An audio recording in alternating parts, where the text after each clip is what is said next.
எப்போ பார்த்தாலும் ஸ்ட்ரெஸ்ஸுன்னு சொல்லி நீங்கள் ரொம்ப ஸ்ட்ரெயின் பண்ணிக்கிறீங்க. ஸ்ட்ரெஸ் எல்லாமே ஒரு பொருட்டாக எடுத்துக்காதீங்க.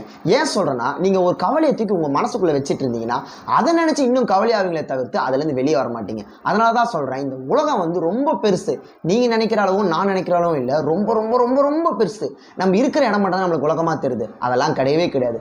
இவ்வளோ பெரிய உலகத்தில் உங்கள் இவ்வளோண்டு கவலையை தூக்கி உங்கள் மனசுக்குள்ளே வச்சு இந்த உலகத்தை வந்து கண்ணை மூடி நீங்கள் மறைச்சிக்கிறீங்க. அதனால தான் சொல்கிறேன், ஸ்ட்ரெஸ்ஸை வந்து ஒரு பொருட்டாக எடுத்துக்காதீங்க. இந்த உலகத்துல 1000 பேர்ல கோடி மக்கள் இருக்காங்க. அவங்க எல்லாரும் நீங்க கஷ்டத்தை பார்க்கும்போது உங்க கஷ்டம் வந்து ஒரு கஷ்டமாவே உங்களுக்கு தெரியவே தெரியாது. அதனாலதான் சொல்றேன், ஸ்ட்ரெஸ்ஸை வந்து எடுத்துக்காதீங்க. சும்மா ஒரு எக்ஸாம்பிள் சொல்றேனே, ஒரு மாடி மேலே போயிட்டு நீங்க ஏறி நீங்க எட்டி பார்த்தீங்கன்னா எல்லாமே குட்டி குட்டியா தெரியுங்க.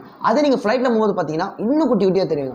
அந்த மாதிரி தான் சொல்றேன், நீங்க உலகத்துக்கு மேலே போய் இந்த யூனிவர்ஸவே மேலே போய் பார்த்தீங்கன்னா ஒரு விஷயமே நம்மளுக்கு எதுவுமே கண்ணுக்கு தெரியாது. ஸோ நம்ம அதுல இருந்து இங்கே கம்பேர் பண்ணி பார்த்தோம்னா ஒண்ணுமே இல்லையடா அப்படின்னு தான் இருக்கும். அந்த மாதிரி தான் சின்ன சின்ன விஷயங்களுக்கு கவலைப்படுறதை விட்டு